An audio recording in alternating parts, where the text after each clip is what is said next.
बच्चों, class 11th 6/9/2024 को आपका हिंदी कोर वीकली टेस्ट हुआ था, जिसका ऑफिशियल आंसर की जारी हो चुका है। आप लोगों को इस वीडियो के माध्यम से बताऊंगा।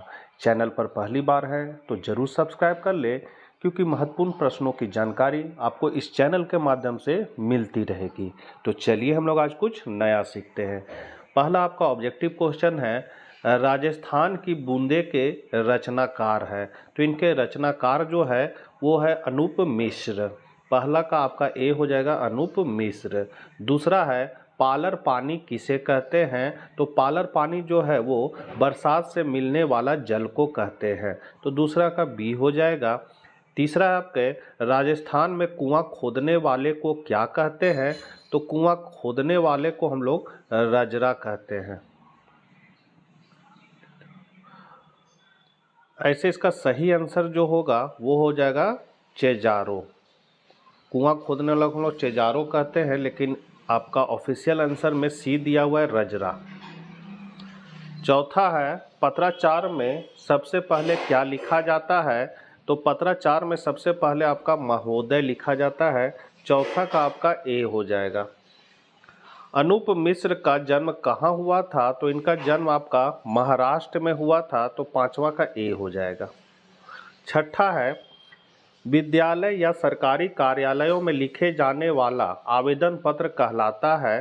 तो इसको हम लोग कहते हैं अनौपचारिक पत्र। छठा का बी हो जाएगा अनौपचारिक पत्र। सातवां है अपने में छोटों को पत्र में क्या संबोधन किया जाता है।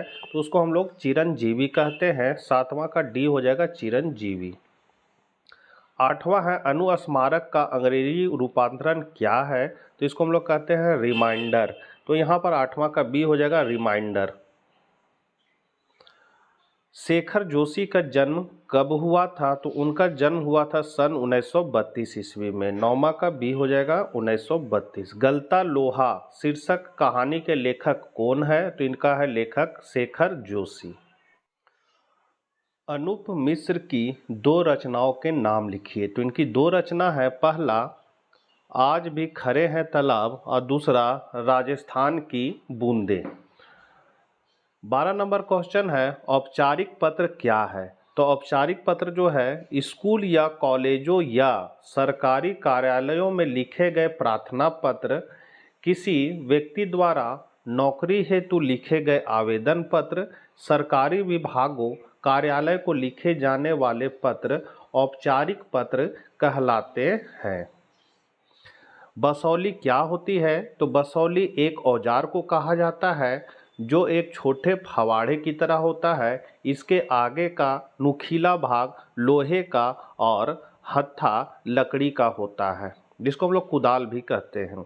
न्यूज पेज का अर्थ समझाएं। तो न्यूज पेज का अर्थ है किसी मुद्दे पर लिखे जा रहे लेख या फीचर में उस नवीनता घटना का उल्लेख जिसके कारण वह मुद्दा चर्चा में आ गया है। चेजारो किसे कहा जाता है। इनके द्वारा तैयार की गई कुई और कुएं में समानता और असमानता स्पष्ट कीजिए। तो चेजारो का दूसरा नाम चेलवांजी है। चेजारो अर्थात चिनाई करने वाले। कुएं के निर्माण में ये लोग दक्ष होते हैं। कुएं का और कुएं में क्या समानता और असमानता है। तो कुएं का व्यास सकरा और गहराई कम होती है। इसकी तुलना में कुएं का व्यास और गहराई कई गुना अधिक होती है। कुआं भूजल को पानी के लिए बनाया जाता है और कुएं वर्षा के जल को बड़े ही विचित्र ढंग से समेटने का साधन है। कुएं बनाने के लिए खड़िया पट्टी का होना अति आवश्यक है, जो केवल भूगर्भ जानकारी वाले ही बताते हैं, जबकि कुएं के लिए जरूरी नहीं है। कुएं मीठे पानी का संग्रह स्थल है, जबकि कुआं प्रायः खारे पानी का स्रोत होता है। 16 है पत्रकारिता कितने प्रकार के होते हैं, वर्णन करें। तो पत्रकारिता के प्रमुख प्रकार हैं, पहला खोजपरक पत्रकारिता। खोजपरक पत्रकारिता का आशय ऐसी पत्रकारिता से है जिसमें गहराई से छानबीन करके ऐसे तत्वों और सूचनाओं को सामने लाने की कोशिश की जाती है। खोजी पत्रकारिता का उपयोग उन्हीं स्थितियों में किया जाता है जब सच्चाई को सामने लाने के लिए कोई उपाय नहीं रह गया है। विशेषीकृत पत्रकारिता, तो पत्रकार से अपेक्षा होती है कि वह घटनाओं की तह तक जाकर उसका अर्थ स्पष्ट करे और आम पाठक को बताए कि उस समाचार का क्या महत्व है। इसमें संसदीय, न्यायालय, आर्थिक, खेल, विज्ञान और विकास, अपराध तथा फैसला, फिल्म पत्रकारिता शामिल है। वॉच डॉग पत्रकारिता, यह माना जाता है कि लोकतंत्र में पत्रकारिता और समाचार मीडिया का मुख्य उत्तरदायित्व सरकार के कामकाज पर निगाह रखना है। इसे कहीं भी कोई गड़बड़ी हो तो उसका पर्दाफाश करना वॉचडॉग पत्रकारिता कहते हैं। एडवोकेसी पत्रकारिता, तो ऐसे अनेक समाचार संगठन होते हैं जो किसी विचारधारा या किसी खास उद्देश्य से आगे बढ़ते हैं और उसके पक्ष में जनमत बनाने के लिए लगातार जोर शोर से अभियान चलाते हैं। वैकल्पिक पत्रकारिता, तो व्यवस्था के साथ साथ तालमेल बैठाकर चलने वाली मीडिया की मुख्य धारा को मीडिया कहा जाता है। इस प्रकार की मीडिया आमतौर पर व्यवस्था के विकल्प को सामने लाने की सोच को अभिव्यक्त करता है, उसे वैकल्पिक पत्रकारिता कहते हैं।